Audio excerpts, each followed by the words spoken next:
When the Nether was added to Minecraft in October of 2010, labelled as the Hell Dimension, it was only a matter of time until players began wanting the opposite, a Sky or Heaven dimension. And Notch agreed, often tweeting progress about this mysterious Sky dimension, even going as far as confirming it would be in the game. I'm gonna wait with adding the Skylands I was working on until the Nether is more fun. However, players grew impatient, and that led to the development of one of the earliest, most famous, and most impactful mods of all time, the Aether. Limited images and videos of an unreleased developer version of the game would still circulate on the internet, however, showcasing a fabled Sky dimension Notch was working on. But then, nothing ever came of it. The mythical Sky dimension seemed to be all but forgotten. And to this day, newer players are still immediately crushed by their inability to create a glowstone portal in vanilla Minecraft. So, what happened? Well, you see, before the Aether mod, the Nether, and even infinite terrain was a thing in Minecraft, way back in 2010, Notch had experimented with a Sky and even a Hell world. In Minecraft InDev 201.00107, a now missing version of the game originally released in January of 2010, you were able to generate a map type, shape, size, and theme. Notably, for map type you could choose floating. Generating a map with the floating type gave you these quite cool floating islands which had decent vertical range, especially considering how early in development the game was. As for playability, well, let's just say a lack of water buckets means that you'll likely never get to touch majority of the map. This is why most players at the time stuck with classic generation. Nonetheless, this was still a big step in the right direction. You could even use the shape and size settings to change how the floating islands would generate, as you can see by these cool isometric screenshots I took, another feature of the game which wouldn't last. You could have very narrow and vertical floating islands, or more wide and deep floating islands. There was a decent amount of customizability. There was also the ability to generate a map with a Hell theme, the likely predecessor of the Nether, but more about that in another video. Anyways, when Minecraft would enter InfDev in late February of 2010, the world became infinite. As such, the map types, shapes, sizes, and themes were all removed, as they would no longer properly function with an infinite world type.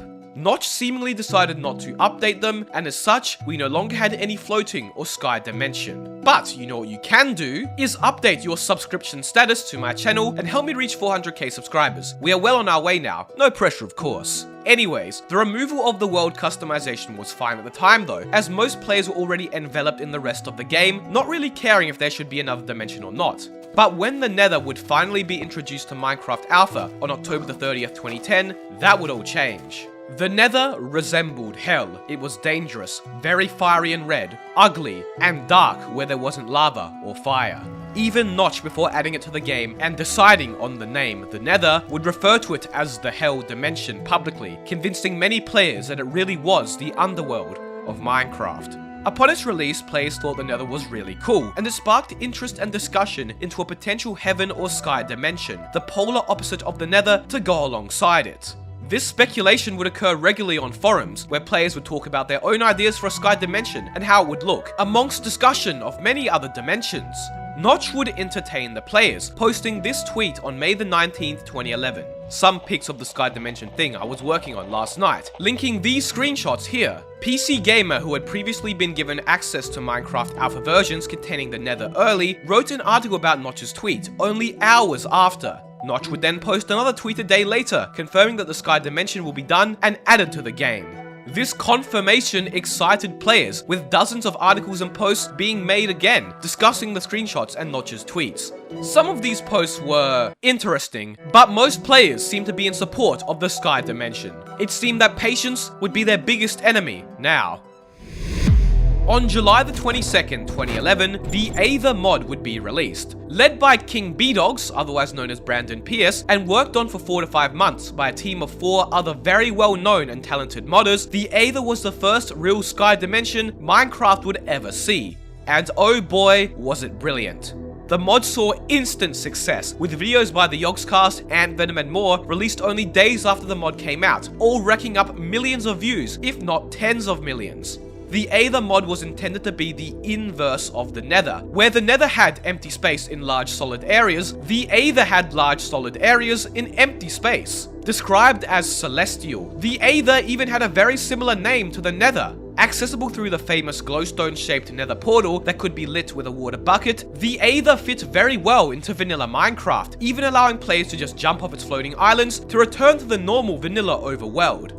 The Aether mod was not only answering the community's cries at the time, but it was by far the most complex and detailed mod of its era. It featured many custom angel or sky-themed mobs, such as flying cows, whales, and air bunnies, amongst a myriad of unique hostile mobs and bosses scattered throughout. There was a bunch of unique Aether equivalents of blocks and ores, as well as many unique crafting recipes and tools. But the Aether went above and beyond being a simple sky version of the Nether and featured custom dungeons and structures, of which Minecraft really had none yet in vanilla, varying dungeon difficulties, and so many custom items and crafting recipes that I couldn't name them all. Seriously, it took me like 5 minutes to scroll to the bottom of the original post. Besides the usual custom terrain and mobs, the Aether also featured custom soundtracks, a variety of unique sound files, new ores and controls, new inventory accessories, a custom title screen as well as GUI, and so much more. It was immensely ahead of its time. The first comment on the thread summarizes it quite well, and was so well done that it fooled many early Minecraft players into believing it was actually a part of the vanilla game.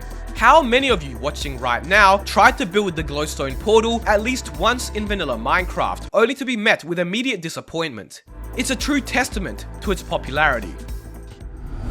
That all being said, Notch still had plans to make his own Sky Dimension and incorporate it into vanilla Minecraft. He would continue to reveal more information about his plans for it, mentioning that the Sky Dimension would probably be a dream world. No, not that one, that's more of a nightmare. And when you went to bed, there would be a certain chance you could be dragged into the dream world instead. That would likely get annoying, however, so he also mentioned that after this happens the first time, you will from then on be able to enter it on purpose. At this point, the Aether was already out, and players began to speculate if instead of a new Sky Dimension being created, Notch would just add the Aether to the game instead. Are you going to incorporate the Aether mod or Skylands into Minecraft? We're not going to incorporate those mods, I think. I'm going to wait with adding the Skylands I was working on until the Nether is more fun. Notch would decline that, however. The comments on that video weren't very nice. Originally, the Sky Dimension was planned for Minecraft Beta 1.8, otherwise known as the Adventure Update, but these plans were changed as Notch stated he wanted to work on making the Nether more fun first. And as the game continued to grow in popularity, more pressure was put on Notch to get the Sky Dimension out, as well as get the game out of beta. However, no public version would ever be released containing it, and then later in October of 2011, Jeb would mention on Twitter that the Sky Islands had been rebranded to The End. However, 4 days before the release of The End, Notch would also mention on Twitter that he was going to try to implement the Skylands into Minecraft at some point, but that was the last time he would ever mention the Sky Dimension again.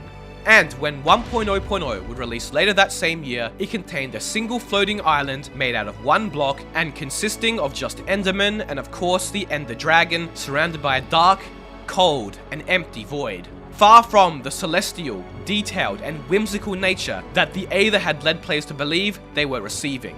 So what happened? Well, Jeb mentioned a couple years later in an interview that the Sky Dimension didn't work so well because of how light was calculated, stating it originally had a top-down light like the overworld that allowed for shadows in caves and more, but performance-wise, it was extremely slow. This is also likely why the End Dimension is so dark, by the way. While the End was quite a step, or should I say staircase, down from the Aether, players were adamant for the time, as the Ender Dragon provided a nice distraction from the featureless dimension that was the End. Remember back when it was first added, there were no End cities or other islands. This was all players had access to. Jeb and Dinnerbone would later confirm that they had no plans to return to the Sky Dimension. And that was the end of that. A disappointing end to what seemed like a promising dimension for Minecraft, which instead was turned to a boring, cold, bland, and genuinely uninteresting dimension. More about my complaints in this video.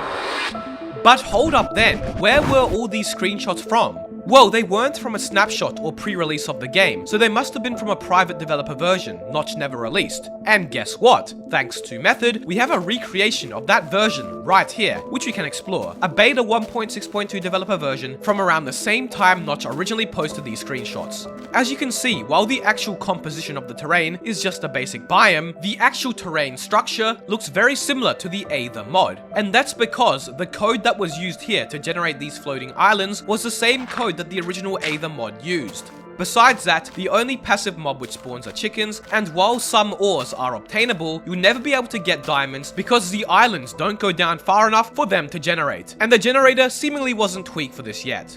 No hostile mobs spawn, even in the dark, and there is no daylight cycle. What we can distinguish from this, however, was besides the actual terrain generation, Notch still hadn't really decided or come up with the new sky-themed mobs, blocks, or features at all. It seems that early into development, the idea was scrapped in favor of the end. Why exactly? Well, we may never truly know. One leading theory is that when 1.0.0 released and Jeb was made the lead designer of Minecraft, maybe he potentially disliked the idea of a sky dimension, which is why he seems to be the one always stating on Twitter that it's been scrapped or converted into the end. But that's just a theory after all. Now there's one more sky dimension secret that is virtually unknown. In Minecraft Beta 1.9 Pre-Release 3, which was a pre-release version of 1.0.0, released in October of 2011, Strongholds had these blocks constituting their portal. These were the original texture of the end portal frame, which could be repaired with Eyes of Ender like so. The original end portal frame texture seems much more cloudy and better representative of a sky dimension. It was, however, changed one pre-release later, so maybe the end was a last-minute idea after the sky dimension didn't work out, which also ties into what Jeb said about the lighting and performance issues. It certainly would explain the end's lack of features, that's for sure. And that's the story of the sky dimension, replaced by the end with the old idea seemingly abandoned. Interestingly, if you go to the end in older versions of the game, it actually says sky when you open F3, as the final remnant of what could have been. I hope you enjoyed today's video. Be sure to subscribe and help me get to 400k. Thank you all so much for watching.